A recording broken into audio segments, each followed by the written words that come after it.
ठीक है, तो आइए स्टार्ट करते हैं हम लोग इकोनॉमिक्स।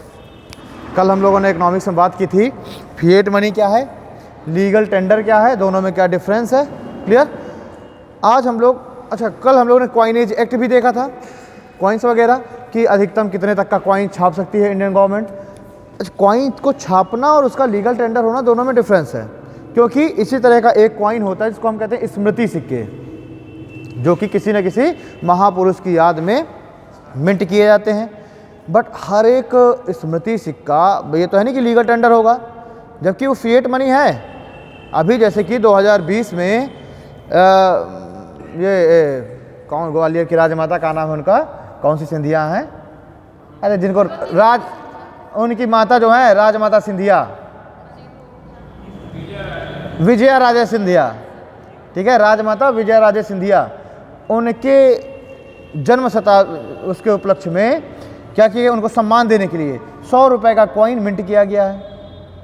ठीक है, अभी 2020 में मोदी सरकार ने क्या किया, 100 का कॉइन मिंट किया है विजय राजे सिंधिया की स्मृति में। तो अब ये जो 100 रुपये का जो कॉइन है, अब ये 100 रुपये का कॉइन क्या ये फिएट मनी होगा? तो बिल्कुल होगा। बट क्या ये लीगल टेंडर है? नहीं है, क्योंकि इसको क्या किया गया है, इसको सिर्फ मिंट करके और क्या कहते हैं, मतलब रख लिया गया है सहेज करके। ठीक है, तो इस तरीके के सिक्के एक होते हैं, तो हेडिंग डालिए स्मृति सिक्के, स्मृति सिक्के, स्मृति सिक्के। ठीक है, लिखिए स्मृति सिक्के फिएट मनी तो होंगे, स्मृति सिक्के फिएट मनी तो होंगे, लेकिन लीगल टेंडर नहीं होंगे, बल्कि लेकिन लीगल टेंडर नहीं होंगे जब तक कि भारत सरकार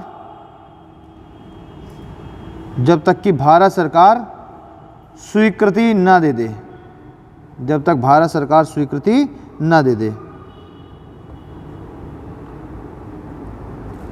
ठीक।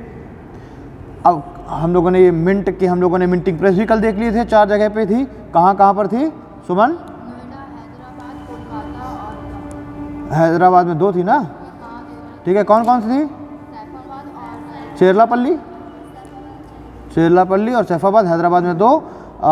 कलकत्ता में कहाँ पर है, बंगाल में कौन से स्थान पर? अलीपुर। ठीक है, नोएडा में है, मुंबई में है। रॉयल मिंट फैक्ट्री किसे कहते हैं? मुंबई वाले को। सबसे बड़ी कौन सी है? कोलकाता। चारों के हमने सिंबल देख लिए थे कि कैसे हम पहचानेंगे कौन कहाँ पर मिंट हुआ है। तो आप लोगों को घर में जाके देखना चाहिए था, पहचानने की कोशिश करना चाहिए था कि कौन सा कहाँ पर मिंट हुआ है ना? तो उसमें वो हमने देख ही लिया था। अच्छा, अब हम लोग सिक्कों के बारे में कुछ एक आध चीज़ें और देखते हैं, जैसे कि स्टार बना करके एक पॉइंट लिखिए, स्टार बनाइए, स्टार बना करके एक पॉइंट लिखिए। Coins are limited legal tender, coins are limited legal tender, यानी जो कॉइन्स हैं उनको हम क्या कहते हैं? उनको हम लिमिटेड लीगल टेंडर कहते हैं। जैसे कि कल मैंने जो आपको बताया था कि 1-1 रुपए के कॉइन से आप क्या कर सकते हैं, अधिकतम आप 1000 तक का पेमेंट कर सकते हैं, जैसे मैं बताई थी। तो ये क्या हो गया? लिमिटेड लीगल टेंडर हो गया ना 1 रुपये कॉइन। ये अनलिमिटेड तो है नहीं कि अब आप 1 रुपये कॉइन से 1 करोड़ का पेमेंट कर दीजिए, ना ही सामने वाला आपसे लेने के लिए बाध्यकारी है, तो आप उसको दलील भी नहीं दे सकते। कल मैंने बात बताई थी कि आप दलील नहीं दे सकते कि ये जो है राष्ट्रीय मुद्रा का अपमान है, एक्सेट्रा वगैरह। तो मैंने क्या बताया, कॉइन्स क्या है? कॉइन्स लिमिटेड लीगल टेंडर्स हैं।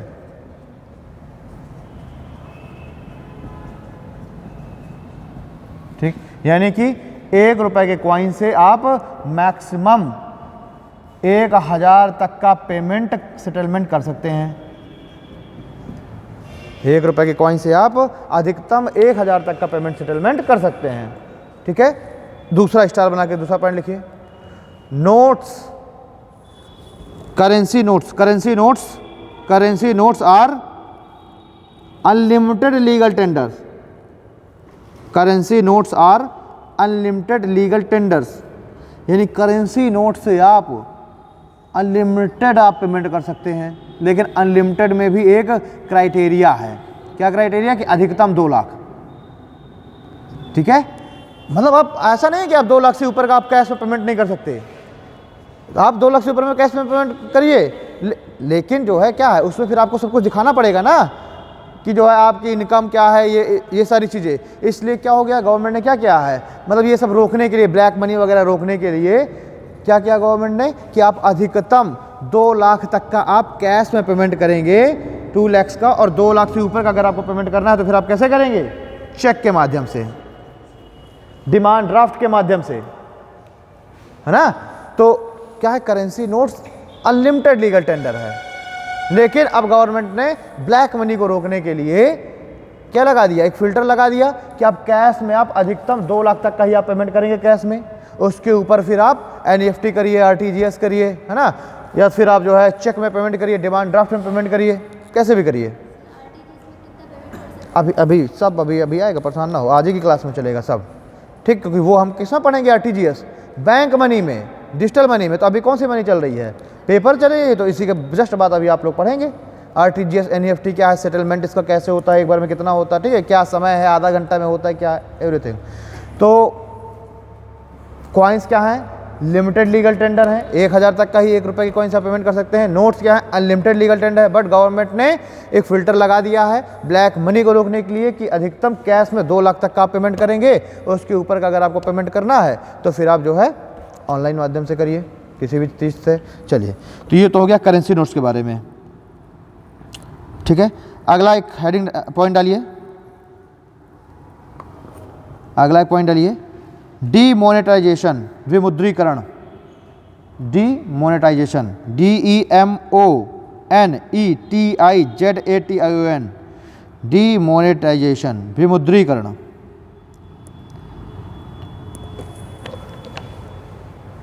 डीमोनेटाइजेशन क्या है, विमुद्रीकरण।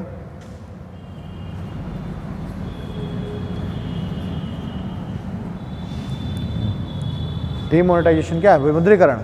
विमुद्रीकरण है करेंसी को चलन से बाहर कर देना। क्या है, करेंसी को चलन से बाहर कर देना, यानी कि उसके लीगल टेंडर का जो तबका है वो हटा लेना। भाई लीगल टेंडर का जो उसको टाइटल मिला है, अगर वो आप लीगल टेंडर का टाइटल हटा ले किसी करेंसी से तो केवल एक कागज़ का टुकड़ा हो गई।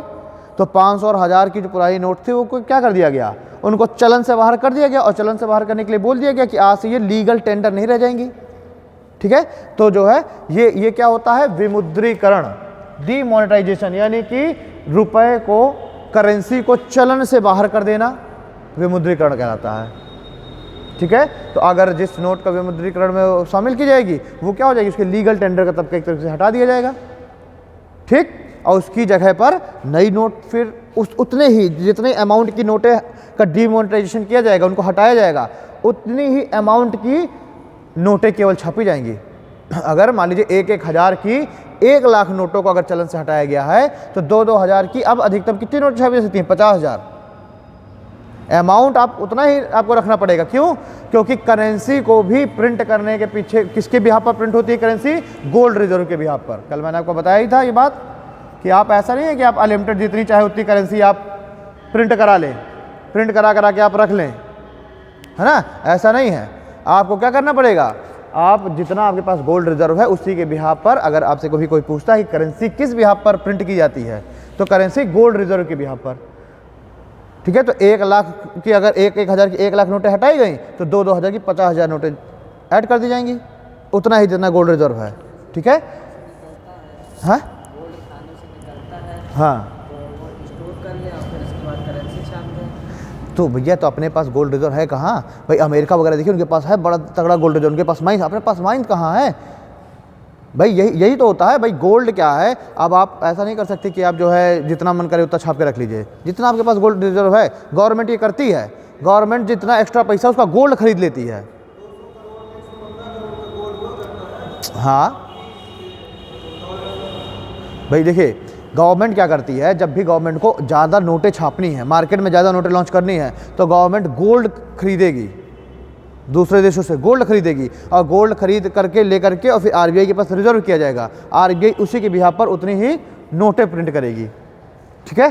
चलिए, तो गोल्ड के बिहाफ पर हो गया। और कुछ जो है जो आपकी फॉरेन करेंसी है, जैसे कि डॉलर,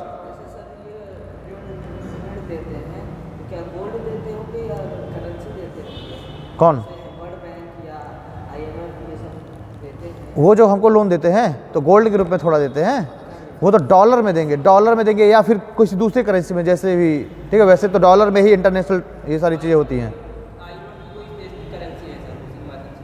मैं क्या बताऊँ, ये ऐसा गोल्ड नहीं, गोल्ड मिलने लगे तो बढ़िया नहीं है, तो हमारा तो गोल्ड रिजर्व बढ़ता चला जाए, क्या दिक्कत है, ठीक है। तो मतलब ये मान के चलिए कि जिस देश की इकोनॉमी जितनी ऊपर है उसके पास गोल्ड रिजर्व उतना ही ज़्यादा है, ठीक। अब घर जाइएगा गूगल में चेक करिएगा, अमेरिका के पास गोल्ड रिजर्व कितना है, चाइना के पास कितना है, इंडिया के पास कितना है, तो आपको समझ में आ जाएगा। उसी हिसाब से इकोनॉमी डिसाइडेड होती है, ठीक।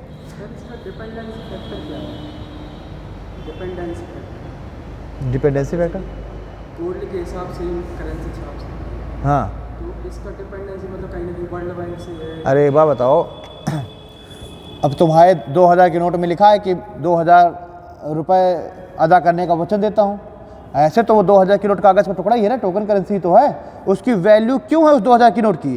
क्योंकि वो 2000 रुपये की कीमत का गोल्ड है गवर्नमेंट के पास, समझे। तो आपकी वैल्यू इस पेपर की नहीं है, वैल्यू है वो जो 2000 की कीमत का गोल्ड है आरबीआई के पास, वैल्यू ये है। तो वो नोट अब कोई भी लेकर के चला जाए, किसी के पास भी वो 2000 की नोट हो, मतलब ये है कि उसके हिस्से का 2000 के हिस्से का गोल्ड आरबीआई के पास रिजर्व है। और गोल्ड इंटरनेशनल मार्केट में हर जगह एक्सेप्ट है, गोल्ड एक इंटरनेशनल मार्केट में हर जगह एक्सेप्ट है। नहीं बात समझ आ रही? इसको थोड़ा सा हम लोग अब बैंकिंग में ज़्यादा क्लियर करेंगे, ठीक है। यहाँ पर फिर इसी में फंसे रह जाएंगे।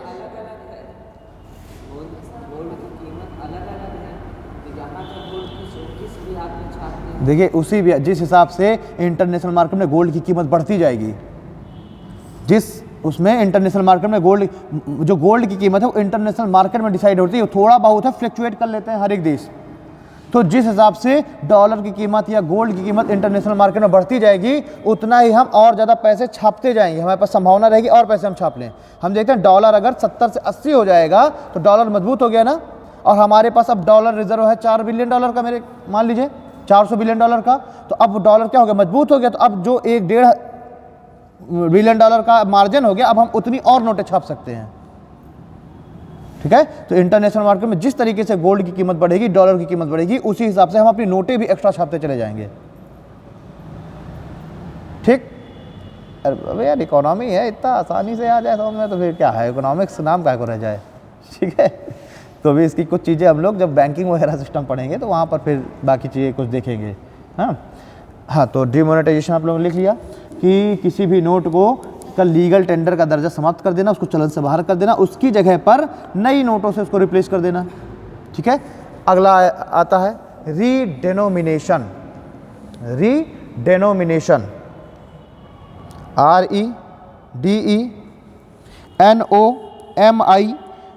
REDENOMINATION, रीडेनोमिनेशन। हिंदी क्या इसकी? पुनर्मूल्यांकन। पुनर्मूल्यांकन, ठीक। इसमें क्या होता है लिख लीजिए, drop zero and issue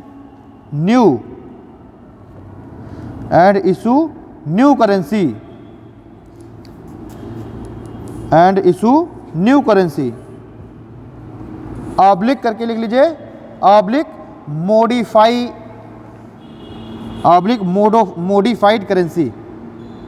modified currency. जैसे कि क्या है,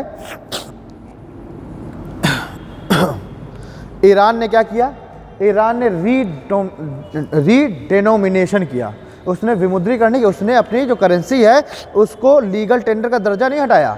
रियाल अभी भी वहाँ की लीगल टेंडर है, अभी भी आप रियाल लेकर के जाइए, बस अंतर ये है कि रियाल लेकर के आप एक झोले में जाएंगे भर करके रियाल, और फिर आप एक ब्रेड का पैकेट खरीद के लेके आएंगे। तो उस समस्या को दूर करने के लिए क्या किया गया, रीडेनोमिनेशन किया गया, यानी कि उस पैसे की वैल्यू को क्या कर दिया गया, बढ़ाया गया, यानी कि जीरो जो है उनको ड्रॉप कर दिया गया। तो इसका जो एवरेज था, मापक था, वो क्या किया गया, 10,000 रियाल को क्या कर दिया गया, एक टोमान के बराबर कर दिया गया। यानी कि अब चाहे आप दोनों एक्सेप्टेबल हैं, चाहे आप 10,000 रियाल लेकर के चले जाइए और जाकर के सामान खरीद लीजिए, चाहे आप एक टोमान लेकर के चले जाइए सामान खरीद लाइए, तो क्या आसान है, टोमान। और यही हुआ, क्योंकि ईरान ने क्या कर दिया, ईरान ने बहुत सारी नोटें छापना चालू कर दी, खूब नोटें छापी, मार्केट में नोटें ही नोटें आ गई। भाई क्या होता है, इन्फ्लेशन ऐसे ही तो बढ़ता है। ये क्या है, ये कंडीशन क्या है, हाइपर इन्फ्लेशन वाली। मार्केट में बहुत ज़्यादा पैसा है। जिम्बाब्वे, उसकी भी इकोनॉमी इसी तरह डूब गई। वेनेजुएला, उसकी भी। वेनेजुएला ने क्या किया, लोगों से टैक्स लेना बंद कर दिया। टैक्स नहीं ले रही थी वेनेजुएला, वो क्या कर रहे थे, नोट छाप रही थी और लोगों में बांट देते थे, लो ऐश करो। अब भैया यार एक लिमिट है ना, इतना पैसा हो गया मार्केट में, सबके पास पैसा भरा हुआ है। आप सोचो कि 20 रुपए की एक पानी की बोतल हो और आप सबके पास भरपूर पैसा हो दबा के, हैं, एक जो है एक लेबर हो, लेबर को भी 350 की जगह डेली का 3000 रुपये लेबर चार्ज उसको मिलने लग जाए, तो वो क्या करेगा। अब वो क्या नल का पानी पिएगा, वो तो जाएगा सीधे बिस्लेरी देवे, ठीक है, क्योंकि 3000 रुपये डेली मिल रहा है, पैसा उसके पास आ रहा है, तो डेली वो बिस्लेरी पिएगा। अब बिस्लेरी की तो एक प्रोडक्शन की एक लिमिट है ना, वो तो डेली की 1 करोड़ बोतल ही बना रही है और अचानक से जो है सब लेबर बिस्लेरी मांगने लग गए, तो क्या होगी, डिमांड बढ़ गई। अब डिमांड बढ़ गई तो चूंकि सबके पास पैसा, तो वो भी कह रहा है कि मुझे बिस्लेरी दे, अगला कह रहा नहीं मुझे दे, तो दुकानदार क्या कह देगा कि 25 रुपये की हो गई बिस्लेरी, तो सामने वाला कहेगा ले पकड़ 25, तो इधर वाला क्या कहेगा मुझसे 30 ले, तो ये क्या बढ़ती चली गई। यही कंडीशन पहुंच गई रियाल में, ये ईरान में, सबके पास पैसा भरा पड़ा है, लेकिन उत्पादन के साधन तो उतने ही है ना। ये कोई खास समस्या नहीं होती अगर जो है प्रोडक्शन भी साथ साथ बढ़ता चले जाए।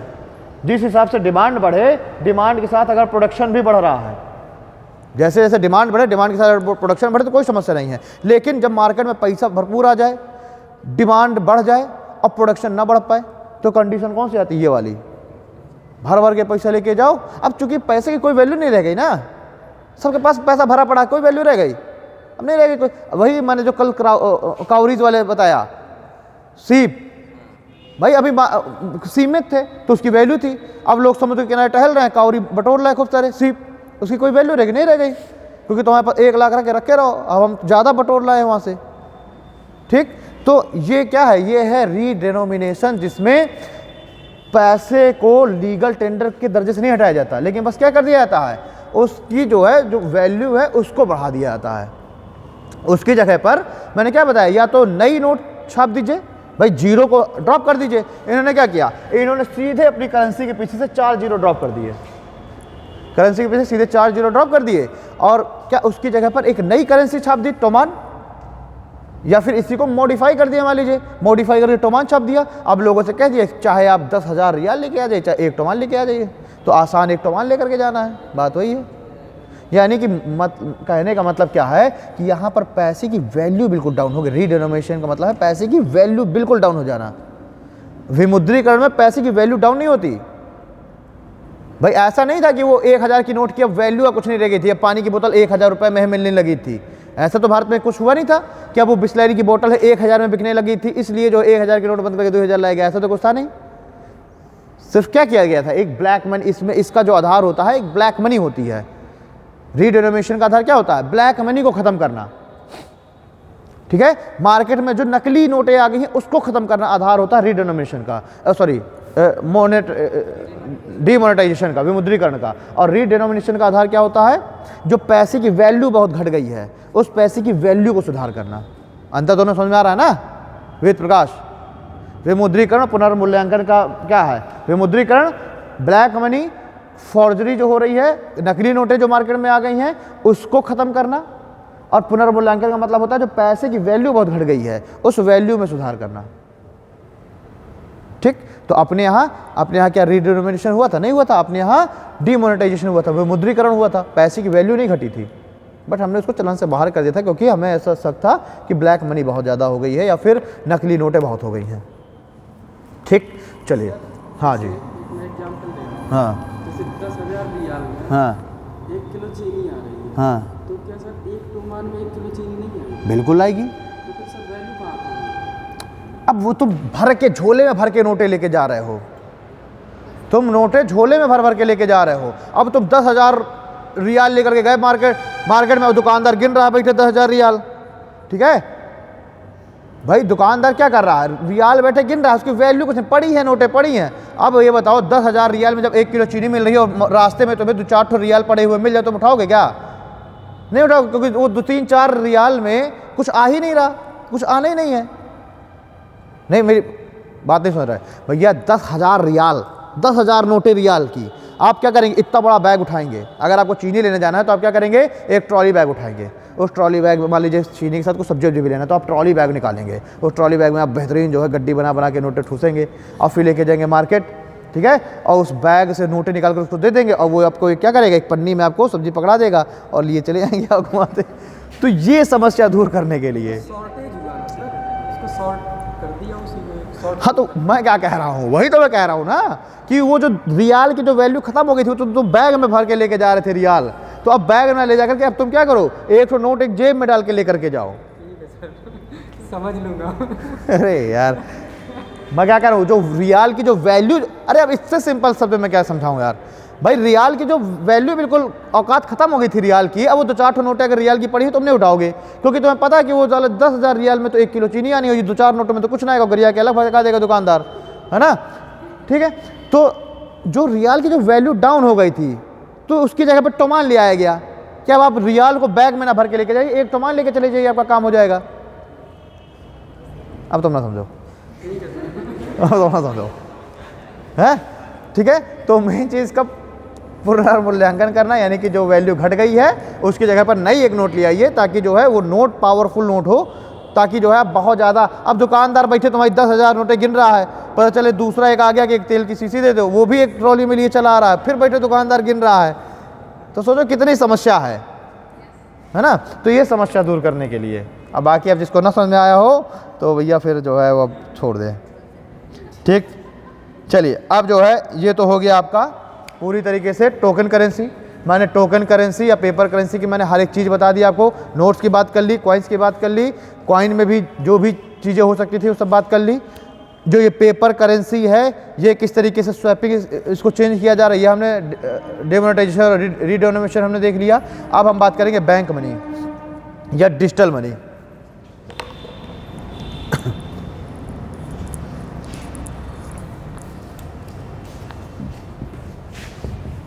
इतना केवल ध्यान रखो, रीडेनोमिनेशन में नोटों को चलन से बाहर नहीं किया जा रहा, लोगों को सुविधा देने के लिए एक नई नोट लेकर के आया गया कि अब आप बैग में भर के नोटें न लाइए, एक नई नोट लेके भी आ जाए तब भी काम हो जाएगा। पर ऐसा नहीं है कि पुरानी नोटें चलन से बाहर हो गई, पुरानी नोटें भी चल रही हैं, लेकिन स्वाभाविक सी बात है कि लोग धीरे धीरे पुरानी नोटों को लेके जाना बंद कर देंगे। कौन इतना बड़ा बैग लेके जाएगा, नहीं भाई नोट लेके जाओ, ठीक। तो उसको लीगल टेंडर का दर्जा नहीं खत्म हो रहा रीडेनोमिनेशन में।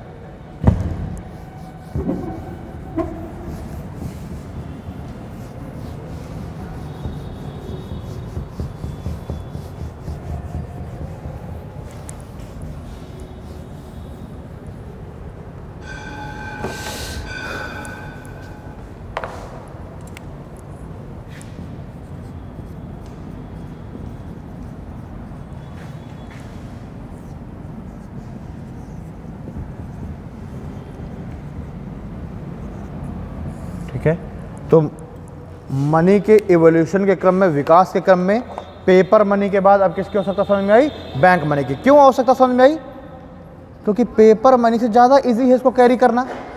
अब तुम सिंगापुर जा रहे हो, तुम्हारे घर में भरा पड़ा है पैसा, है ना, और सिंगापुर में तुमको एक लॉलीपॉप पसंद आ गया, तो तुम कहते हो कि मेरे घर में यार बहुत पैसा भरा पड़ा, लॉलीपॉप दे दो, देगा नहीं देगा, है। तो वो जो है वो इतने, अब ये बताओ कि तुम्हारे अकाउंट में पड़ा है 20 करोड़, मान लो घर में पड़ा है 20 करोड़, ज़्यादा टेंशन, चोरी हो सकता है, चूहे कुतर सकते हैं, है ना, सीना लग से कुछ भी हो सकता है। लेकिन वही अगर आपके बैंक में वो 10 करोड़ पड़ा हो तो सेफ है, ठीक है, चूहे नहीं कुतर सकते, कुछ खराब नहीं हो सकता, चोरी नहीं हो सकती, हाँ, कहीं भी आप इजीली लेकर के जा सकते हैं, जहाँ शॉपिंग करिए, सिंगापुर शॉपिंग करिए, कोई दिक्कत नहीं, ठीक।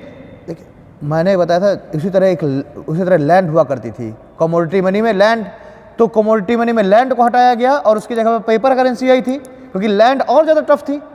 वो अब तुम्हारी 10 करोड़ की लैंड पड़ी है और अचानक से तुम बीमार हो जाओ, डॉक्टर कहते हैं 1 करोड़ का खर्चा, तो आप कह देंगे डॉक्टर साहब मेरी लैंड पड़ी है 10 करोड़ की, कर दो मेरा इलाज, करेगा नहीं करेगा, उसको चाहिए पैसा। तो अब लैंड को कन्वर्ट किया गया पेपर करेंसी में, ज़्यादा इजी करने के लिए। देखिए चीज़ें, लैंड को कन्वर्ट कर गया पेपर करेंसी में, लैंड बेच करके आपने 10 करोड़ घर में लेकर रख लिए, ज़्यादा सहूलियत है आपके लिए। लेकिन अब और जैसे जैसे मानव का विकास हुआ वैसे वैसे अब, ठीक है, डेवलपमेंट भी हुआ समय के साथ, उसी तरह पैसे का भी एवोल्यूशन हो रहा है, विकास हो रहा है। तो अब आपको ये डर सताया कि 10 करोड़ घर में रखें, कुछ भी हो सकता है, तो अब आपने क्या किया, उसको उठा के बैंक में आपने डिपॉजिट कर दिया, तो वो भी तो पैसा ही है कि भाई अगर तुमसे कोई पूछता है कि तुम्हारे पास कितना पैसा है, तो तुम तो अपना जो अकाउंट बैलेंस है वो और अपने वैलेट का बैलेंस दोनों देख के बताते हो ना कि तुम्हारे पास कितना पैसा है, कि वो तुम अकाउंट वाले पैसे को इंक्लूड नहीं करते अपने पैसे में, करते हैं ना, ठीक है। तो यानी कि वो भी क्या है, वो भी बैंक में पड़ा, वो ज़्यादा तीव्र साधन है पेमेंट का, ज़्यादा सेफ है, ठीक है, रिलायबल है, आराम से कैरी किया जा सकता है इजीली, ठीक है ना। तो ये क्या है कि जब हम पेपर करेंसी को बैंक में सबमिट कर देते हैं तो वो कहे में कन्वर्ट हो जाती है, बैंक मनी में या डिजिटल मनी में। तो लिखिए बैंक मनी या डिजिटल मनी, लिखिए fiat money stored in account, fiat money stored in account then convert in bank money. Fiat money को जब आगे व्हेन लिखना हो तो व्हेन लगा लेना, व्हेन फिएट मनी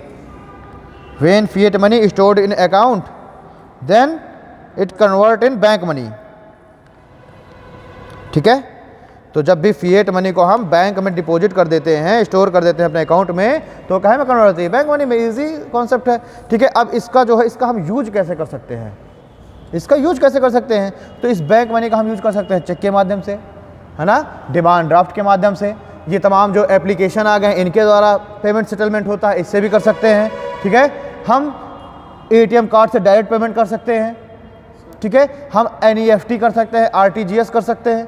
तो ये सब क्या है, ये सब बैंक मनी के पेमेंट सेटलमेंट करने के क्या है, मीडियम है। तो लिख लीजिए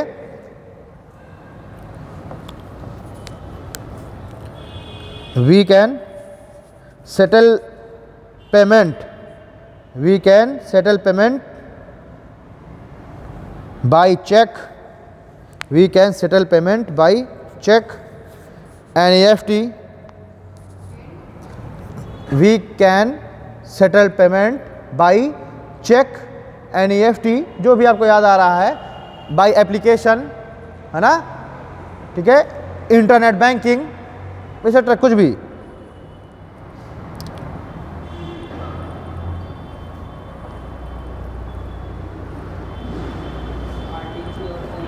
हाँ जो भी याद आया यार तुमको, आरटीजीएस नेट सब लिखवाता रहूँ क्या, ठीक, हाँ अभी आएगा ना, है क्या, अभी पता चलेगा क्या है, सब्र करके रखो, ठीक। अभी रिवील किया जाएगा, इससे भी पर्दा हटेगा, परेशान ना हो। अभी पर्दे में सब अचानक से पर्दा खोल देने में को मुझे थोड़ा क्रम से, ठीक है। तो हाँ, तो वो सस्पेंस खत्म हो जाए ना, अचानक रिवील कर दिया जाएगा। तो देखिए एक क्रम से, तो कहने का मतलब क्या है, आइए जी बताइए, क्लास में आइए, ठीक, चलिए। तो अब देखिए क्या है, जिस तरीके से भाई साइंस जितना डेवलपमेंट करेगी, भाई विकास तो होगा मानव का, लेकिन उसके खतरे भी उतने ही बढ़ते जाएंगे। तो जिस तरीके से अब ये मनी का एवोल्यूशन हुआ, आज आप इससे पहले भी आते रहे हैं, अच्छा परसों आए थे, ठीक है। तो मेरी याददाश्त कमज़ोर है ना, मैं एक दिन से ज़्यादा वालों को मैं भूल जाता हूँ, ठीक। तो जो है मैं एक दिन पहले तक का केवल याद रखता हूँ और उसके बाद फिर वो इरेज हो जाता है डेटा। तो कल वालों का केवल याद है, कल कौन कौन आया था, ये याद है कि मतलब कल कौन नहीं आया था। अब जो परसों नहीं आया था उसका याद नहीं, उसको फिर मुझे लगता है कि पहली बार क्लास में आया है, हाँ ठीक। तो मैं क्या बता रहा था यार, हाँ मैं बता रहा था कि जिस तरीके से बैंक मनी पेमेंट करने का बहुत अच्छा साधन है, वैसे ही बैंक मनी के कुछ रिस्क भी तो होंगे।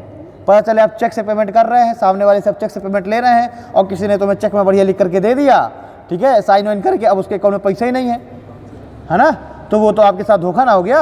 अभी भी आप गाँव के आदमी को जो ये नहीं जानता हो चेक लिख करके तो क्या मानेगा, उसको कह देगा इसमें ये कहा है, बस बेकार है ये, ठीक है। तो क्या है कि अगर वो फ़ायदेमंद है तो उसके नुकसान भी है ना। फर्जरी भी, उसमें भी तो फर्जरी हो सकती है, कोई भी जो है चेक नकली साइन भी बना के दे सकता है ना। चेक हो सकता है कि चेक जो है आउटडेटेड हो चुका हो, तो कुछ भी चीज़ें हो सकती हैं। तो अब ये क्या है कि गवर्नमेंट ने जब कि डिजिटल मनी को अगर एक्सेप्ट किया तो गवर्नमेंट ही उसके लिए क्या करेगी, कुछ ना कुछ सोल्यूशन देगी। तो गवर्नमेंट ने क्या किया, एक सेटलमेंट इंस्ट्रूमेंट एक्ट लेकर के आई चेक के लिए, ठीक है, तो इसके बाद अगली लाइन लिखिए जरा, a point, for cheque dishonour, for cheque dishonour, bracket में लिखना है डिसऑनर को bounce, for cheque dishonour and forgery, for cheque dishonour and forgery. भाई चेक अगर बाउंस हो जा रहा है, आपने किसी को चेक दिया और आपके अकाउंट में पैसे ही नहीं है, तो क्या होता है, चेक डिसऑनर होता है, यानी चेक बाउंस कर जाता है। और दूसरा फॉर्जरी, अगर आपने नकली चेक बना के दे दिया, नकली साइन इन करके, ठीक है, तो चेक डिसऑनर और फॉर्जरी से बचने के लिए आप क्या कर सकते हैं, मतलब एक कंप्लेन के लिए एक माध्यम दिया गया लोगों को, तो इसको क्या कहा गया, for cheque dishonour and forgery complain by negotiable instrument act, complain by negotiable instrument act 1881, 1881 में आया ये, complain by negotiable instruments act. अभी भी अगर चेक बाउंस से संबंधित कोई मुकदमा होगा तो आप देखेंगे कि 1881 के एक्ट के तहत उसमें कार्रवाई होगी, ठीक है। तो अगर आपसे एग्जाम में कभी भी ऐसे पूछ लिया जाए कि चेक डिसऑनर और चेक की फॉर्जरी से बचने के लिए क्या गवर्नमेंट ने कोई एक्ट बनाया है, कोई एक्ट एक्सेप्ट किया गवर्नमेंट ने, तो यही है निगोशिएबल इंस्ट्रूमेंट एक्ट 1881, 1881 से चल रहा है अभी भी ये, ठीक है, निगोशिएबल इंस्ट्रूमेंट्स एक्ट 1881। इसके द्वारा क्या किया गया है, गवर्नमेंट ने ये चेक की फॉर्जरी और बाउंस इन दोनों में एक मतलब रोकथाम करने के लिए इस एक्ट के तहत आप क्या कर सकते हैं, लीगल कार्रवाई करेंगे। फॉर्जरी मतलब धोखाधड़ी, फॉर्जरी मतलब धोखाधड़ी, ठीक है। कल बड़ा इंग्लिश बोल रहे थे, हैं आज फॉर्जरी पूछ रहे हो। मुझे ये स्मृति सिक्के की मुझे इंग्लिश नहीं याद आ रही थी, जरा स्मृति की इंग्लिश बता दो यार क्या होती है। तो मेमोरी कॉइन थोड़ा बोलेंगे, कुछ और अच्छा इकोनॉमिक वर्ड कोई दो।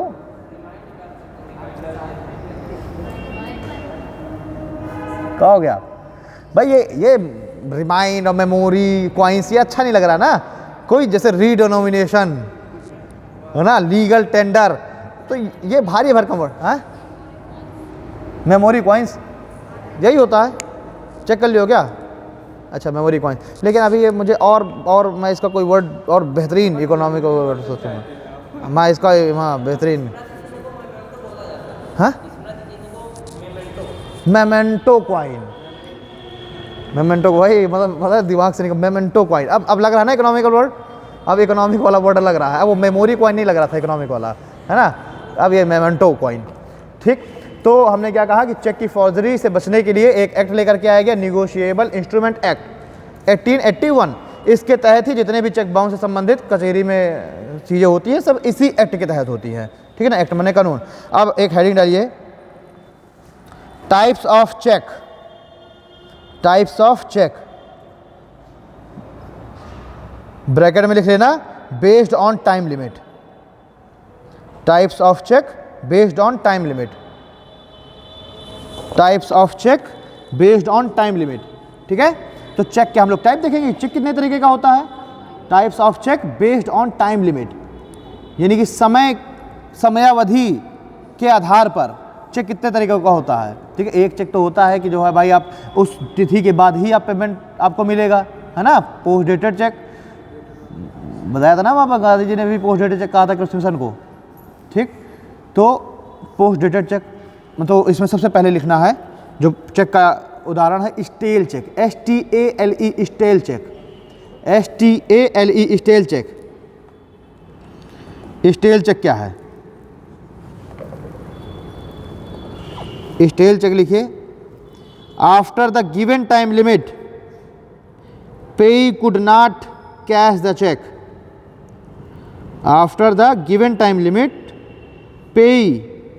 पेई मतलब होता है जिसको पेमेंट किया जा रहा है, payee could not cash the cheque, मतलब स्टेल चेक अगर आपको किसी ने, देखिए समझिए क्या स्टेल चेक,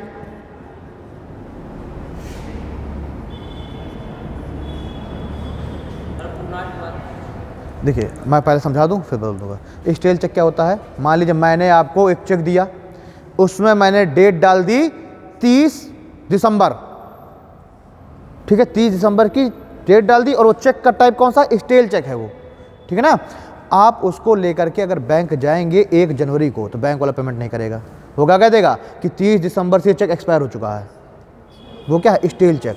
मतलब कि मैंने आज आपको दिया चेक, आज से लेकर के आप 30 दिसंबर तक आप बैंक कभी भी चले जाएंगे, आपको पेमेंट हो जाएगा। 30 दिसंबर के बाद अगर आप जाएंगे पेमेंट नहीं होगा। तो ये कौन सा चेक कहलाएगा? Stale cheque, STALE, stale cheque. ठीक है, तो इसको मैंने क्या बोला था कि after the given time limit payee could not cash the cheque. Cash the cheque मतलब चेक को देकर के उसको भजा लेना। तो जो है टाइम लिमिट के बाद, गिवन दी गई टाइम लिमिट के बाद पेई को, जो रिसीवर है उसको बैंक पेमेंट नहीं करेगी। वो चेक क्या हो जाएगा? एक्सपायर हो जाएगा, स्टील चेक। अगला लिखिए पोस्ट डेटेड चेक। अगला चेक है पोस्ट डेटेड चेक। देखिए, before the given time limit, before the given time limit payee could not cash the cheque. Before the given time limit payee could not cash the cheque.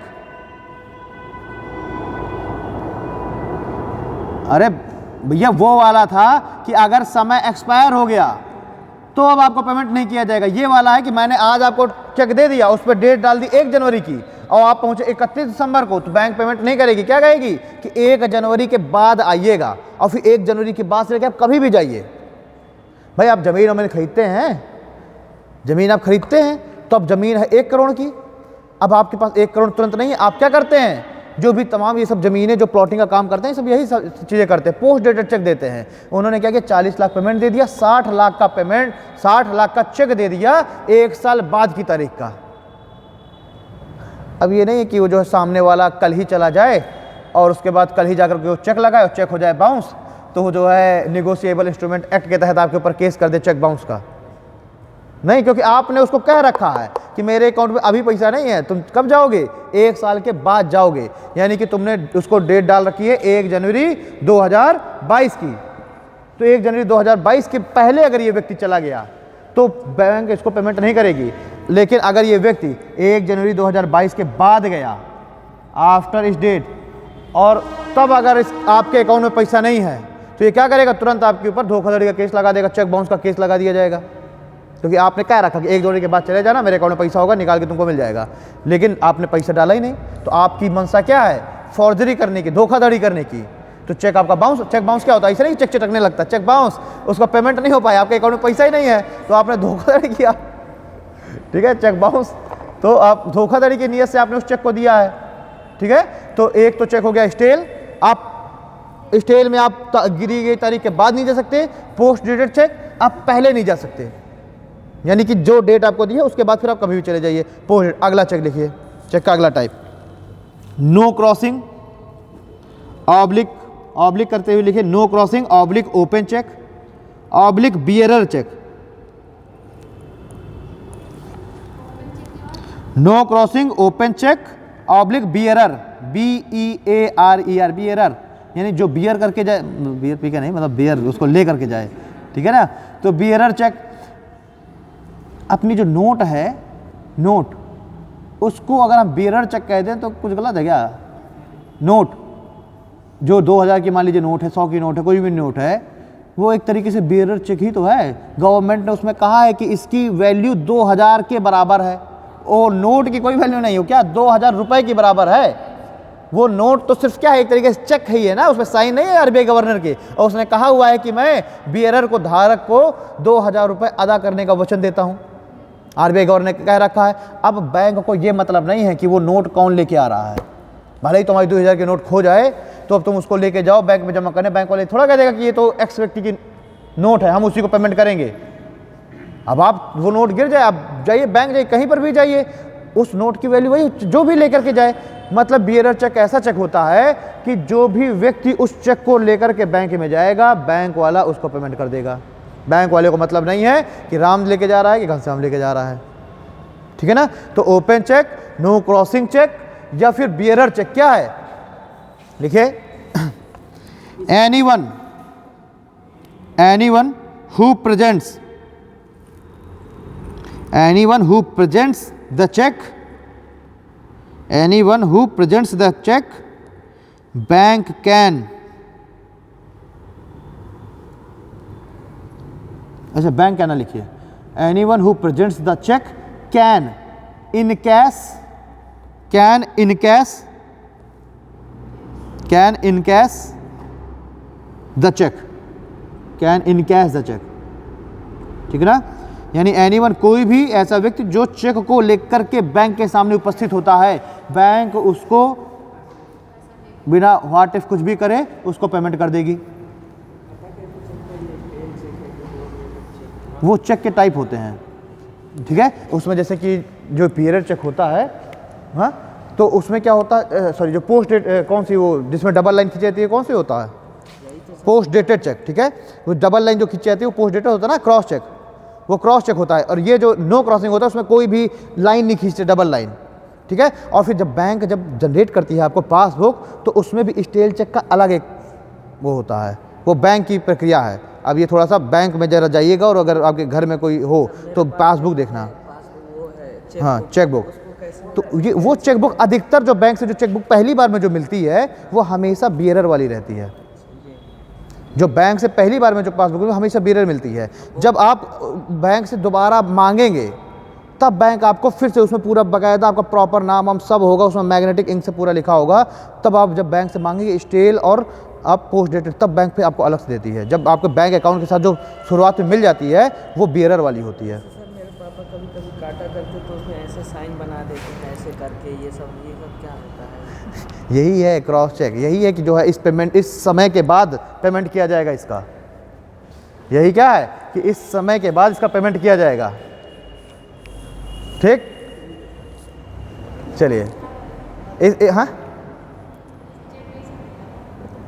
मतलब check के तुम्हें type समझ में आए? पहले अभी type समझ लो, फिर जब आपको टाइप पता रहेंगे कि स्टेल चेक क्या है, पोस्ट डेटेड चेक क्या है और ये बेरर चेक क्या है, अपने आप क्यूरियोसिटी रहेगी, अपने आप तुम लोग खोज लोगे, ठीक है ना। अब आपके अभी तक तो आपको चेक का मतलब चेक, अब आप अपने आँख कान ना खोल के रखोगे, कहीं भी चेक सुनाई देगा तो आपके अंदर क्या क्यूरियोसिटी जाएगी कि स्टेल है कि पोस्ट डेटेड है कि बेरर है। तो अब अगली बार आपको कोई चेक देगा या कि आमने सामने कोई दे रहा होगा तो आप पूछ लेंगे कि कौन से तरह का चेक है ये।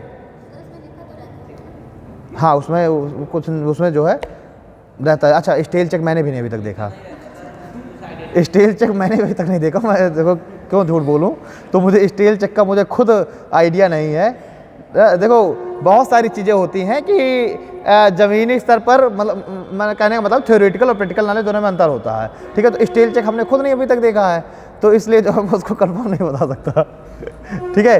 तो मतलब कि अब क्यूरियोसिटी, अब देखो आपने इस बार टोक दिया तो अब मेरे अंदर भी यार ये हो गया कि नहीं अगली बार भी बच्चा टोक। भाई टीचर को टीचर कौन बनाता है? स्टूडेंट ही तो बनाता है। अब हम जन्मजात जो है टीचर थोड़ा थे, क्या हम जो है सर्वज्ञाता है, ठीक है। अब आपने इस बार टोक दिया, अब जब टोक दिया तो अब मैं जो है घर जाके मैं तुरंत जितनी भी चेक बुक रखें सब में पलटाऊँगा, या फिर कोई मेरा मित्र हैं तमाम बैंक में, उनसे मैं फ़ोन ला के तुरंत पूछूँगा कि भाई ये क्या है चेक, मतलब किस तरीके से हम सब में आइडेंटिफाई कर। अभी तक हमने केवल देखा हुआ है जो हमें पता है,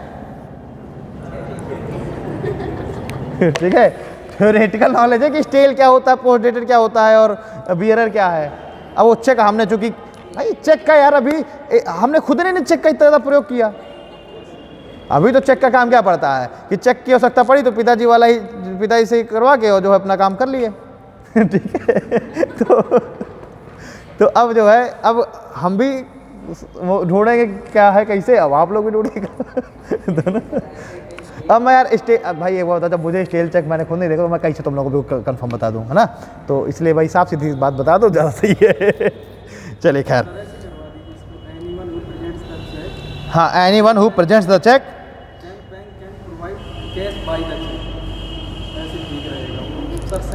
सुनो मेरी बात, जो व्यक्ति चेक लेकर के बैंक जाएगा, बैंक उसी व्यक्ति को पेमेंट कर देगा। लिख लो जैसे लिखना हो, ठीक है। चलो हाँ ठीक है, आगे देखिए, आगे एक और चेक का टाइप है क्रॉस चेक।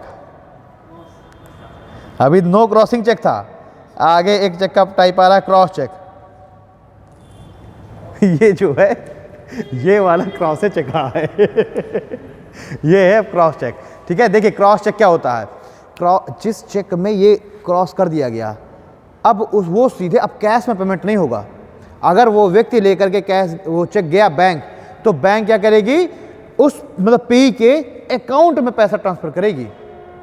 आप हमेशा देखिएगा, आप बाइक खरीदने जाइए, ठीक है, आप बाइक खरीदने जाइए, अगर आप उसको चेक देते हैं, कुछ कैश कुछ आपने चेक दिया, आप क्या करेंगे, क्रॉस चेक उसको देंगे। यानी कि जब वो एजेंसी चेक बैंक में लगाएगी तो पैसा उसको कैश में नहीं मिलेगा, पैसा कहाँ जाएगा, सीधे एजेंसी के अकाउंट में। ठीक है, तो अभी तक मतलब मैं बताऊं, अभी तक हम लोग क्रॉस चेक ही देख रहे हैं, वही ज़्यादा यूज होता है।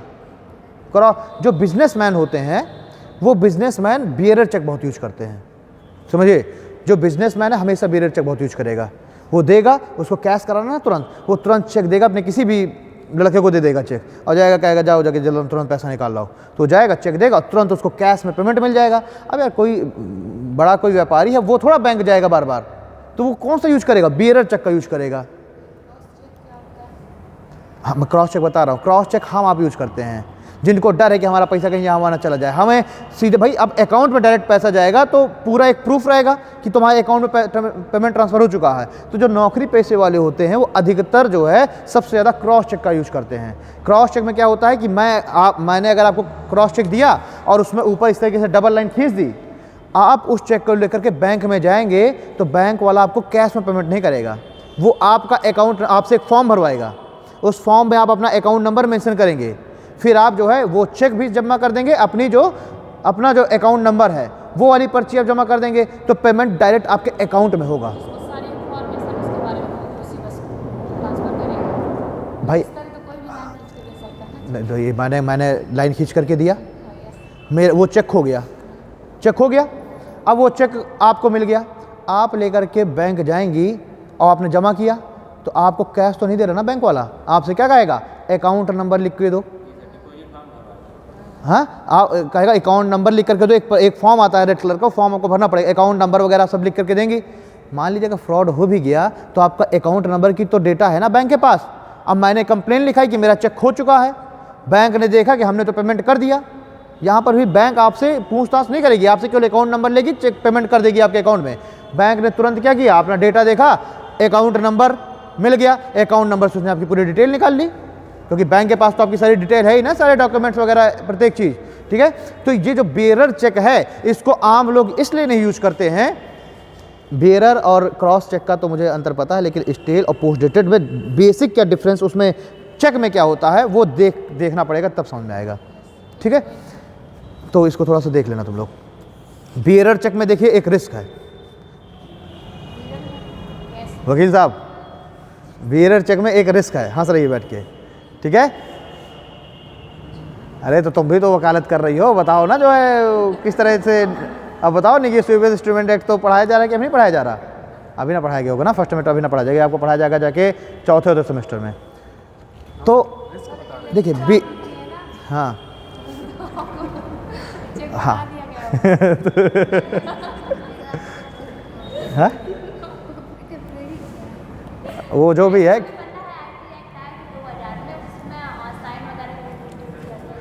अच्छा ठीक है, खैर वो सब देखिए छोड़िए। बेयरर चेक में एक रिस्क है। रिस्क क्या है, चेक खो गया, जो भी व्यक्ति चेक पा जाएगा जाकर के कैश में पेमेंट करा लेगा। अब जब कैश में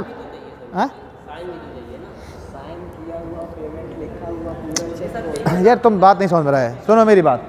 बेयरर चेक क्या होता है, एक पूरा चेक होता है, ठीक है, उस पर जो पेमेंट कर रहा है उसके द्वारा ये चेक दिया जा रहा है ना, उसने बाकायदा इसमें अमाउंट भर रखा है और जो है नीचे अपना साइन कर रखा है और लिख रखा है पेई टू बियरर, मतलब जो इस चेक को लेकर के आ रहा है उससे पूछो नहीं कि तुम कौन हो, सीधे तुम पेमेंट करो बस।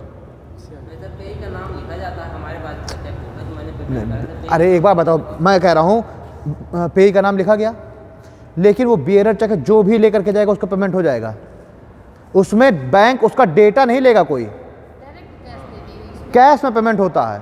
तभी बिजनेसमैन इसको यूज करते हैं। उन्होंने अपना एक एम्प्लॉय भेजा और क्या कहा कि जाकर के बैंक से पैसा निकाल लो, एम्प्लॉय गया, कोई भी किसी को भी पकड़ा दिया जाता है, वो गया और जाकर के पैसा लेकर के चलाए निकाल करके, कोई भी उसकी वहाँ पर आईडी वाईडी नहीं जमा कराई गई, ना उसका अकाउंट नंबर मांगा गया।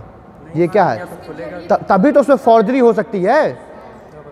मैं क्या कह रहा हूँ, तभी तो अगर चेक हो गया तो उसमें फॉर्जरी हो सकती है। लेकिन बिजनेसमैनों के लिए जरूरी है, क्योंकि बिजनेसमैन के पास समय नहीं खुद जाने का, वो तो किसी न किसी अपने एम्प्लॉय को भेजेगा ना पेमेंट कराने। तो चूंकि उसमें काम तेज हो रहा है, और अगर काम तेज होगा तो स्वाभाविक सी बात है कि कुछ ना कुछ रिस्क भी आपको झेलना पड़ेगा। ठीक है, तो ये ज़्यादा यूज करेंगे बिजनेसमैन। जो क्रॉस चेक है वो नौकरी पेशे वाले, उनको इतना पैसे की अर्जेंट आवश्यकता थोड़ा है कि तुरंत जाइए और तुरंत मुझे पेमेंट करना। उसमें क्या कर रखा है, क्रॉस चेक। वो अगर चेक लेकर के कोई भी व्यक्ति गया तो उसको अपना प्रॉपर अकाउंट नंबर देना पड़ेगा, उस अकाउंट में ही पैसा आएगा। तो उसमें फॉर्जरी क्या है, फॉर्जरी के चांस घट गए। अगर चेक खो भी गया और किसी और ने अगर अपना अकाउंट नंबर डाल के निकाल भी लिया पैसा, तब भी वो पकड़ जाएगा, है ना, क्योंकि नो योर कस्टमर के तहत जो है सारा डेटा होता ही होता है। ठीक है, तो ये 4 चेक आप लोग समझ गए। स्टेल क्या है, पोस्ट डेटेड क्या है, बियरर चेक क्या है, और क्रॉस चेक क्या है। अच्छा, इसको लिखवा दे, लिखो क्रॉस चेक। ये उसी के हिसाब से क्रॉस चेक में लिख लीजिए पे ओनली पेज अकाउंट। पे ओनली पेज अकाउंट मतलब कि क्या है, केवल जो वो चेक लेकर के जा रहा है, जो पेई है, जिसको भुगतान मिलना है, केवल उसके अकाउंट में ही पैसा आएगा। ठीक है, यानी कि फंड ट्रांसफर इन पेईज बैंक अकाउंट। फंड जो है, फंड का ट्रांसफर केवल जो पेई है उसके बैंक अकाउंट में ही होगा।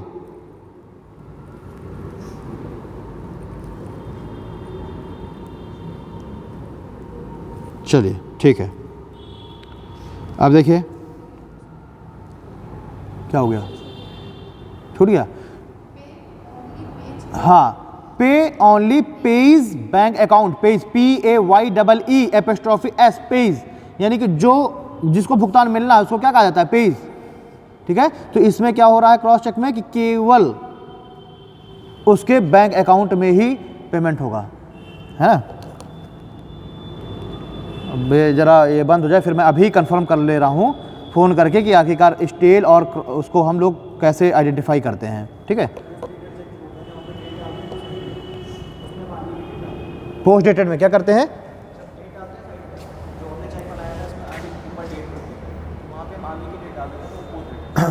और उसमें कोई भी आइडेंटिटी नहीं उसके ऊपर होती, तो वो चीज़ तो मान लीजिए बताई थी मैंने कि आगे की डेट उसमें डाली गई है। लेकिन मान लीजिए आगे की डेट पड़ी है, तो अब भाई आगे की डेट पड़ी है 1 जनवरी की, अब ये कैसे कंफर्म होगा कि इसको 1 जनवरी के पहले ही लेके जाना है कि 1 जनवरी के बाद लेके जाना है। हाँ हाँ, वो तो ठीक है, हाँ वैलिड, हाँ ठीक, मतलब और उसका कोई भी मतलब बाकी पोस्ट डेटेड और ये स्टेल बिल्कुल एक जैसे ही होंगे। ठीक है, ठीक, ओके। हाँ भाई, जिस चीज़ को देखा नहीं है तो उस चीज़ में क्या जो है फर्जी का बहस करें हम। हाँ, केवल पढ़ा है कि भाई ऐसे ऐसा होता है, कभी काम भविष्य में पड़ेगा, काम तो देखा जाएगा। अब ज़मीन वमीन भविष्य में खरीदें तो 4-6 करोड़ की, तब पोस्ट डेटेड चेक दिया जाएगा। है, चलिए खैर। तो अब हाँ, एक चीज़ ये है, अब हम लोग चलते हैं RTGS और ये NEFT की ओर। ये किस तरीके से है, तो सबसे पहले तो इसकी देखिए, सबसे पहले जैसे क्या है, आपके जेब में क्या है, फिएट मनी है ना। इस फिएट मनी को आपने क्या कर रखा है, इस फिएट मनी को आपने बैंक मनी में कन्वर्ट कर दिया, है ना। फिएट मनी को आपने क्या किया, बैंक में जमा किया, बैंक मनी में कन्वर्ट कर दिया। अब जब बैंक मनी में आपके पास अमाउंट है, अब आपको क्या करना है, पेमेंट करना है। तो आप पेमेंट्स के कुछ मीडियम होंगे, पेमेंट के कुछ मीडियम होंगे, उन पेमेंट के मीडियम्स के द्वारा आप क्या करेंगे, आप ट्रांजैक्शन करेंगे, आप पेमेंट करेंगे। तो वही पेमेंट के जो मीडियम है, हेडिंग डालिए मीडियम ऑफ पेमेंट्स।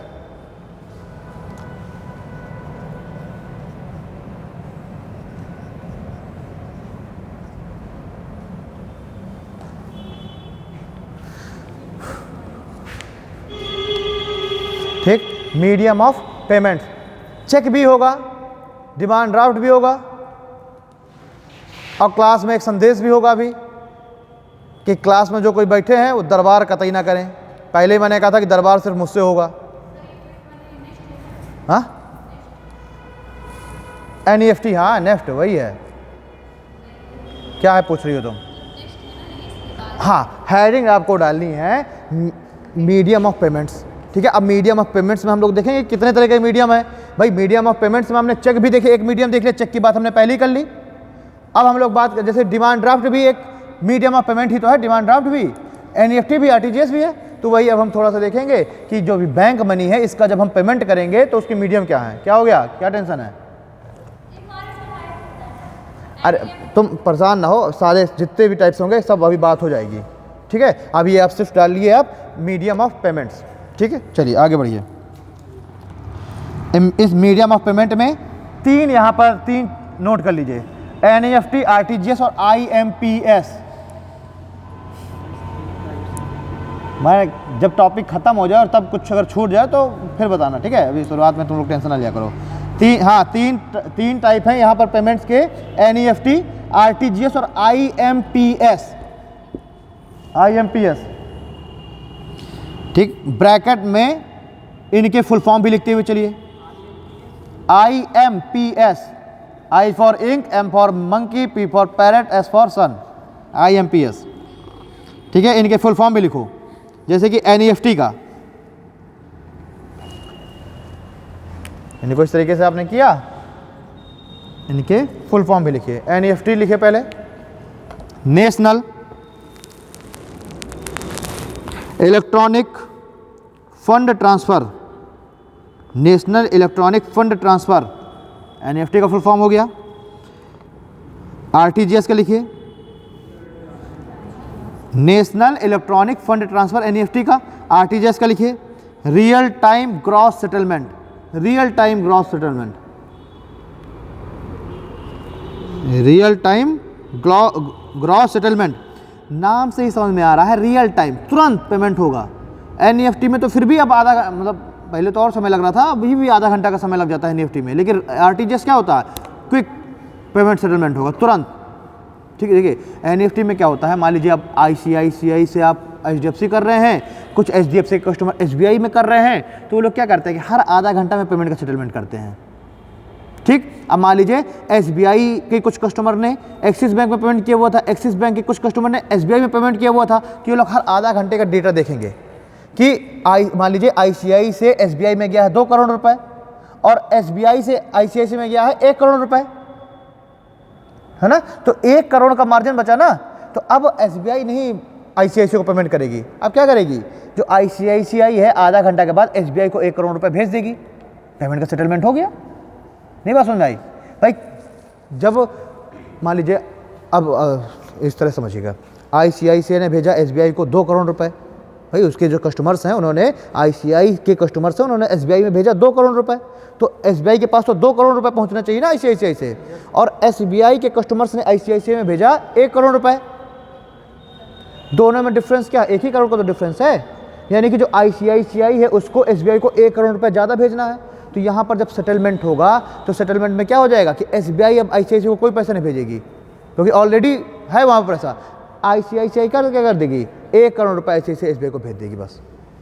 भाई बात तो वही है, चाहे वो एसबीआई पहले 1 करोड़ आईसीआईसीआई को भेजे और फिर आईसीआईसीआई उठा के 2 करोड़ एसबीआई को भेज दे, बात तो वही है। लेकिन इसमें सेटलमेंट कैसे होता है, हर आधा घंटा में देखा जाएगा कि कितना जो है मार्जिन बच रहा है, उस बस मार्जिन अमाउंट को ट्रांसफर कर दिया जाता है, मतलब दोनों तरफ से ट्रांजेक्शन से बच गए ना भाई। अब जैसे तुम्हारा मान लीजिए 3 दोस्त हो, अब ये तुम्हारा 500 लिए है, ठीक है, और तुम्हारा ये 200 लिए है, तो तुम क्या कह दोगे कि यार मुझको इसको 500 देने हैं और तुम मुझे 200 देने वाले हो, तो ऐसा करो अब तो मुझे 500 ना देके 300 तुम इसको दे देना, खत्म, हमारा तुम्हारा बराबर।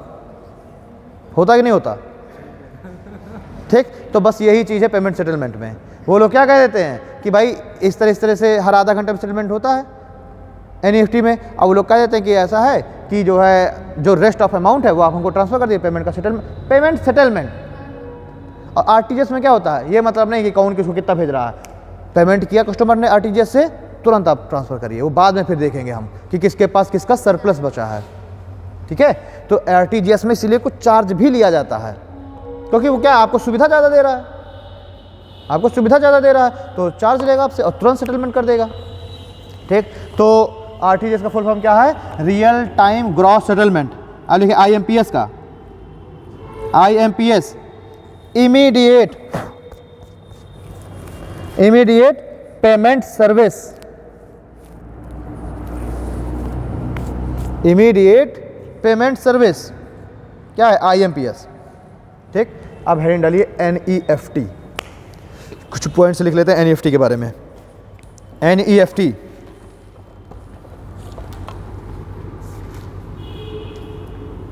ठीक है, अवेलेबल 24/7, शॉर्ट में लिखते हुए चलना है। NEFT क्या है?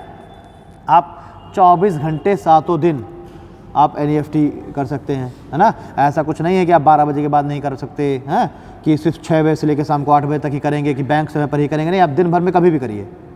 ठीक, NEFT का मतलब है आपको रात में 2 बजे अचानक से फ़ोन आ गया कि पैसे की सख्त ज़रूरत है, आप रात में 2 बजे भी आप NEFT कर सकते हैं दूसरे के अकाउंट में। ऐसा कुछ नहीं है NEFT में कि आप जो है केवल बैंक के समय में ही आप ट्रांजैक्शन कर सकते हैं, यानी कि ये अवेलेबल रहता है NEFT 24/7, 24 घंटे सातों दिन, पूरे सप्ताह आप 24 घंटे दिन रात कभी भी आप क्या कर सकते हैं? पेमेंट कर सकते हैं, आप किसी दूसरे को भेज सकते हैं। अवेलेबल 24/7। दूसरा पॉइंट लिखिए, payment settlement in every 30 minute. Payment settlement in every 30 minute, her 30 minute में पेमेंट का सेटलमेंट होता है। अगर आप NEFT करेंगे तो हो सकता है कि आपने सामने वाले को पेमेंट भेजा और आप फ़ोन करके पूछें कि वो पेमेंट आ गया कि नहीं, सामने वाला क्या कहेगा कि नहीं आया, तो आप कहेंगे यार मैंने तो भेज दिया है, तो फिर वो आपसे क्या पूछेगा कि RTGS करे हो कि NEFT करे हो। आप कहेंगे NEFT किए हैं, तो सामने वाला अगर जानकार है तो कह देगा कि कोई बात नहीं, हर आधा घंटा में सेटलमेंट होता है पेमेंट का, तो आधा घंटा में आ जाएगा। ठीक है, और अगर आधा घंटा में नहीं आता है तो फिर आपका वो पेमेंट या तो कैंसिल हो चुका होगा, किसी कारण से क्या कर दिया जाएगा, कैंसिल हो चुका, आपके अकाउंट में फिर से वापस पैसा आ जाएगा। अगर आधा घंटा में NEFT सक्सेस नहीं हो पाया, पेमेंट नहीं आया, तो फिर वो वापस से जिससे पेमेंट किया था उसके अकाउंट में वापस से आ जाएगा, क्योंकि हर आधा घंटा में ही सेटलमेंट होना। अब ऐसा थोड़ा कि बैंक रोक के थोड़ा रखेगी। ठीक, हाँ ये होता है। ठीक है, तो payment settlement in every 30 minute. अगला पॉइंट लिखिए, no fees applicable. No fees applicable, NEFT में कोई भी फीस नहीं लेते। No fees applicable. No minimum amount, कोई भी मिनिमम अकाउंट नहीं है कि आप मिनिमम इतना ही भेजेंगे। No minimum account. ठीक है, एंड मैक्सिमम अमाउंट क्या है? 10 लाख। मिनिमम अमाउंट की कोई लिमिट नहीं है, 10 रुपये भी आप NEFT कर सकते हैं, लेकिन मैक्सिमम की लिमिट है कितनी? 10 लाख। ठीक है, तो NEFT के बारे में इतना ही है चीज़ें जानने के लिए, और क्या है। अब इससे ज़्यादा NEFT को कौन बैंक में थोड़ा जॉब करनी है ना। तो अब आपसे इतनी चीज़ें पूछेगा, भाई ज़्यादा इंपॉर्टेंट चीज़ आपने जान ली, 30 मिनट में सेटलमेंट होता है, कोई फीस नहीं लगती, यही तो हमारे लिए ज़रूरी है। अब हमें NEFT करनी, अच्छा बहुत लोग जो 10 लाख से कम का पेमेंट करना NEFT करते हैं, जानते हैं RTGS करेंगे फालतू पेमेंट कटेगा, भाई आधा घंटा लेट पेमेंट चला जाएगा, क्या दिक्कत है। लेकिन जो बड़े बिजनेसमैन हैं जिनके लिए आधा घंटा की भी वैल्यू है, तो वो क्या करेंगे? वो थोड़ा आधा घंटे का इंतजार करेंगे। नहीं बात समझ आ रही? अब हमें अपने दोस्त को भेज रहे हैं तो भाई आधा घंटा में मर थोड़ा जाएगा। हम जो है NEFT करेंगे, और अगर उसको RTGS कर भी दियो तो अलग करिएगा कि कहाँ पे जल्दी थी, फर्जी का जो है वो कट गया, फीस कट गई, है ना। तो जो मिडिल क्लास वाला है उसके वो क्या ज़्यादा प्रेफर करेगा? NEFT, क्योंकि उसको 10 लाख से ज़्यादा का कभी पेमेंट नहीं करना तो उसके लिए तो सब सही नहीं है। 30 मिनट में पेमेंट हो जाएगा, है आराम से, जो है 10 लाख तक की लिमिट है। हमारे लिए 10 लाख की लिमिट वो अनलिमिटेड है वो तो चलिए, अब दूसरी हेडिंग डालिए, RTGS।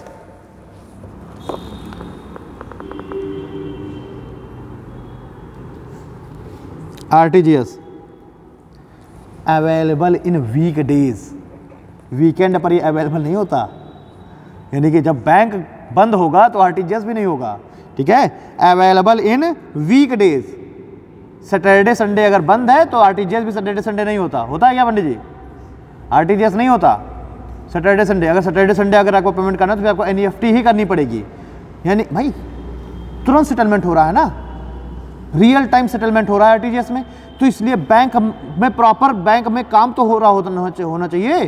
तो ये जो है क्या हो रहा है, ये जो है वीक डेज पर ही केवल RTGS होगा। अगर सैटरडे और संडे ऑफ है या कोई फेस्टिवल है, बैंक बंद है, अब दिवाली बैंक बंद, तो पेमेंट सेटलमेंट नहीं होगा।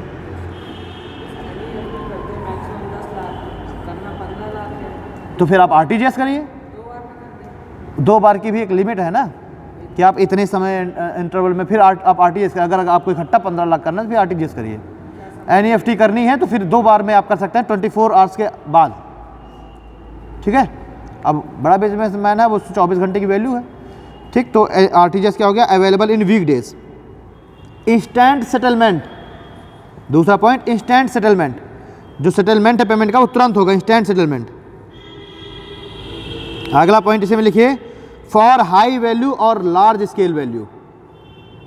फॉर हाई वैल्यू और लार्ज मतलब लार्ज स्केल वैल्यू मतलब बड़े से बड़ा पेमेंट अगर आपको करना है, ठीक है। चलिए अगला पॉइंट लिखिए, आरटीजीएस में minimum transaction amount 2 lakh. Minimum transaction amount 2 lakh. अब बताओ है क्या ये मिडिल क्लास के लिए, ठीक है। Maximum 10,000 crore maximum 10,000 crore, minimum 2 lakh. मैंने पहले ही बताया कि बड़े व्यापारियों के लिए है ये, हैं। तो मिनिमम 2 लाख, मैक्सिमम 10,000 करोड़, ठीक है। बेनिफिशियल फॉर कॉरपोरेट कस्टमर्स, ये भी लिख लो तो याद रहेगा, बेनिफिशियल फॉर कॉरपोरेट कस्टमर। अब लिखिए आईएमपीएस।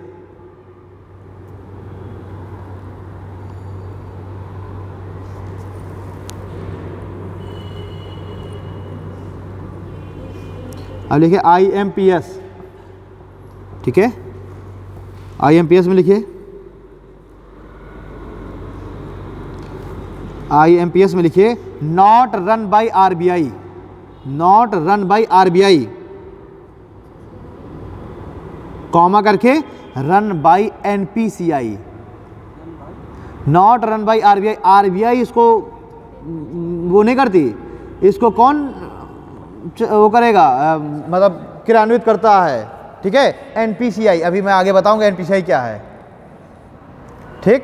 तो जो एनपीसीआई हैं, अगर फास्टैग किसी ने बनवाया है, फास्टैग, फास्टैग में हमेशा लिखे रहोगे, नीचे लिखा रहेगा एनपीसीआई। फास्टैग में हमेशा फास्टैग में नीचे लिखना, नीचे उसमें देखना साइड में लिखा रहता है एनपीसीआई, यानी कि उस फास्टैग का जो पेमेंट का सेटलमेंट है वो भी कौन कर रहा है, एनपीसीआई। ये गवर्नमेंट की एक पेमेंट कंपनी है, ये गवर्नमेंट की है, ठीक है ना। अभी आगे इसकी हम बात करेंगे। तो जितने भी गवर्नमेंट की इस तरह की पेमेंट है, इस तरह वाले, इनको सब एनपीसीआई रेगुलेट करती है, ठीक है। तो not run by RBI but run by NPCI. अगला देखिए, instantly payment settled, instantly payment settled, payment इसमें भी तुरंत इंस्टेंट सेटल होगा। फिर देखिए अवेलेबल 24/7, अवेलेबल 24/7, 24 घंटे 7 दिन काम होगा, अवेलेबल 24/7। अगला पॉइंट लिखिए, targeted for retail oblique merchant, targeted for retailer और ऑब्लिक मर्चेंट्स। भाई 24/7 है, मतलब इसमें क्या किया है, उसका तो कस्टमर बेस था आरटीजीएस का, कॉर्पोरेट कस्टमर, बड़े बड़े कस्टमर 10,000 करोड़ का पेमेंट करने की हैसियत हो। ये क्या है, इसने जो है फोकस किया हुआ है रिटेलर्स को, मर्चेंट्स को, छोटे जो व्यापारी हैं, जो छोटे व्यापारी हैं तो उन्हीं के औकात के हिसाब से इसने अपना वो सब फिट कर रखा होगा। लिखिए मिनिमम पेमेंट ₹1, ₹1, मिनिमम ₹1 का पेमेंट, ठीक है। और मैक्सिमम 10,000 मोबाइल से अगर आप करते हैं, ठीक है, इसके भी अलग अलग वो हैं। मैक्सिमम 10,000 अगर आप मोबाइल से कर रहे हैं किसी, ठीक है। और 2 लाख रुपए है जब आप क्या कर रहे हैं, आईएफएससी कोड वगैरह डाल करके अगर आप कर रहे हैं, ठीक है, आईएफएससी कोड वगैरह अगर डाल के कर रहे हैं, डायरेक्ट अकाउंट से आईएमपीएस कर रहे हैं, तो क्या हो रहा है, अधिकतम 2 लाख तक का पेमेंट हो रहा है। ये मैंने आईएमपीएस भी आज तक नहीं किया है, ठीक है। हाँ, मैंने आईएमपीएस नहीं किया है, तो जो है अब इसमें तो ये है कि भाई मोबाइल से 10,000 तक हो रहा है और 2 लाख रुपए बैंक अकाउंट से जब आप कस्टमर का, सामने वाले का आप IFSC कोड वगैरह डाल रहे हैं तो ये पेमेंट सेटलमेंट होगा। लेकिन मैंने इसको यूज नहीं किया है। मोबाइल से कभी कभी डायरेक्ट फ़ोन नंबर से भी चला जाता है ना, डायरेक्ट जो है फ़ोन नंबर से भी चला जाता है। अरे UPI वगैरह सब IMPS, ये जो है NPCI है, यही तो रेगुलेट कर रही है सबको। भाई UPI वगैरह इन सबको कौन रेगुलेट कर रहा है? NPCI, तो वही है IMPS। ठीक है, जो आप अपने अकाउंट मोबाइल से कर रहे हैं तो उसमें क्या है, 10,000 तक की ये लिमिट है। अगर आप IFSC वगैरह कोड डाल के करते हैं तो उसकी क्या है लिमिट, 2 लाख मैक्सिमम।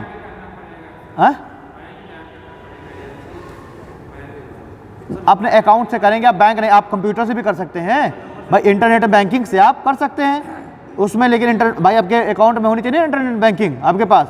आप इंटरनेट बैंकिंग से आप करेंगे, अपने अकाउंट से करेंगे, IFSC कोड वगैरह आप डालेंगे उसमें। ठीक है, अगला पेमेंट लिखिए। 2 लाख हो जाएगा IFSC अगर डालेंगे मोबाइल में। करके देखना यार, मैंने क्या कहा, मैंने नहीं किया ना। मैं तो वही बता रहा हूँ ना कि जो है। ठीक है भाई, देखिए ये सब भी मैंने जन्मजात नहीं सीखा, ये भी तो मैंने जो है तो मैंने, अब मैं ये थोड़ा कि पढ़ाने से पहले मैं 10,000 करोड़ का पेमेंट करके तुमको पढ़ाऊंगा, नहीं कि वो भी मैंने नहीं किया कभी। मैंने अभी बताया आपको कि मैंने IMPS नहीं कभी किया है, तो ये अंडरस्टूड सी बात है कि मैंने कभी RTGS तो कभी किया ही नहीं होगा। उसमें मैंने चूंकि इसलिए नहीं बताया था क्योंकि आप लोग पहले से मेरी औकात समझ रहे हैं कि इसने कभी ना किया होगा। तो नहीं यार, अब है यार, अब 10,000 करोड़ तो मैं दिख रहा है 10,000 करोड़ वाला हूँ मैं। अरे भविष्य में कभी करें तो करें, वो बात अलग है। ठीक, अरे भविष्य में हो सकता है कि जो है बने जैसे वो नेता होता कुछ, चीफ सेक्रेटरी बन जाएंगे तब हो जाएगा। भविष्य में बनेंगे तो फिर देखा जाएगा। ठीक है, हाँ ये क्या हो गया, 2 लाख तक का मैक्सिमम पेमेंट हो गया। फीस एप्लीकेबल, हाँ इसमें फीस एप्लीकेबल है 5 रुपए से लेके 15 रुपए तक।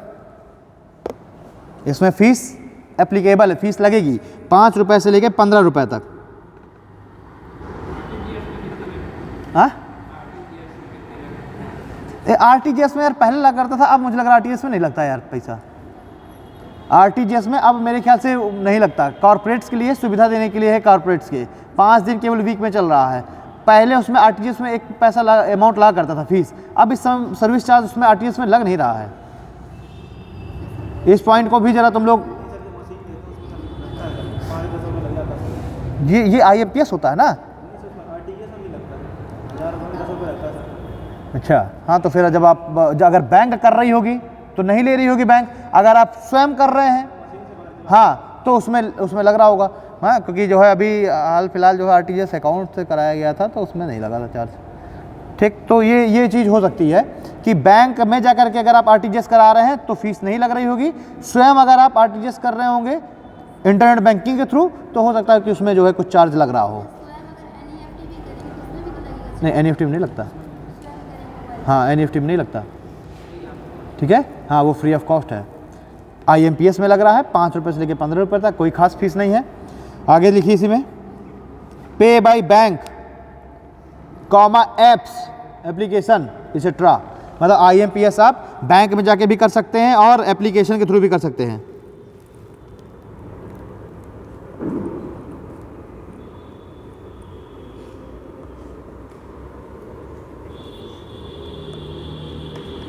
ठीक है, चलिए एक पॉइंट इसमें ही लिखिए,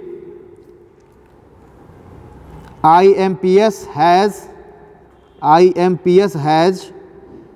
issue of interoperability. IMPS has issue of interoperability.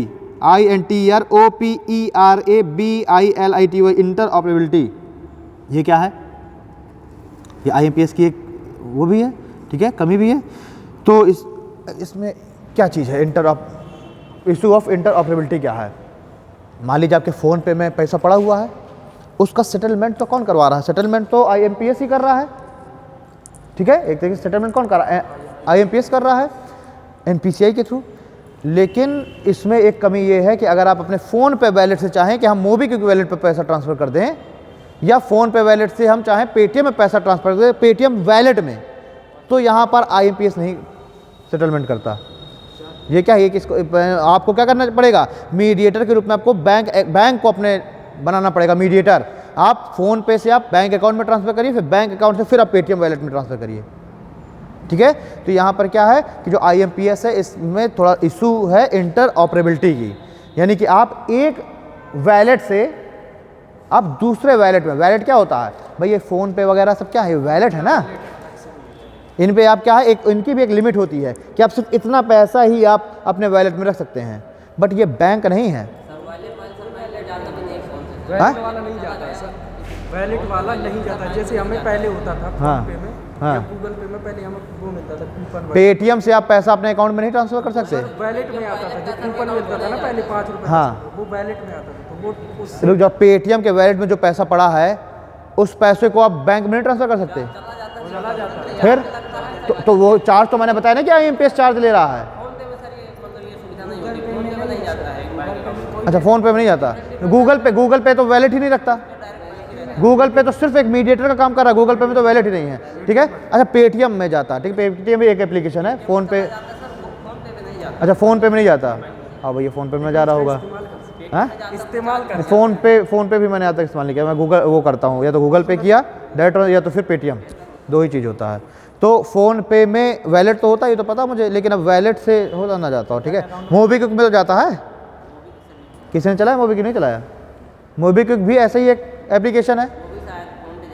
देखिए इन तीनों में, जैसे पेटीएम, मोबीक्विक, फ़ोन पे, इन तीनों में अपना एयरटेल मनी, इन सब में अमेज़न पे, इन सब का अपना स्वयं का वैलेट है, यानी कि एक ये लिमिट में एक अमाउंट को अपने पास रख भी सकते हैं आपका पैसा। लेकिन ये चूंकि बैंक तो है नहीं, इसलिए आपको उसमें इंटरेस्ट नहीं देंगे, वो सिर्फ क्या करते हैं, आपका पेमेंट ट्रांजेक्शन सेटलमेंट करते हैं, बस ये करते हैं।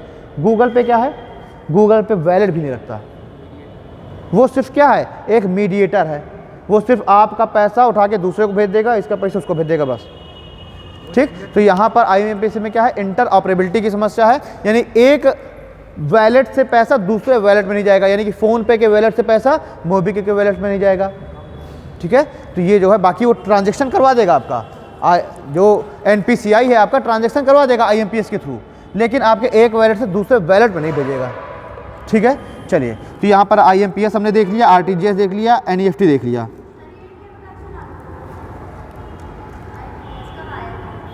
अभी इसका भी आगे कल की क्लास में मैं इसमें सारे में बातें करूंगा, एक क्रम से सबकी बातें करूंगा। ठीक है, अभी IMPS अभी हमने पढ़ा नहीं ना IMPS, अभी जब मैं IMPS बताऊंगा तो उसमें मैं सारा उसमें डिस्कस करूंगा, जो भी चीज़ें होंगी उसमें, मतलब कि द नेक्स्ट क्लास।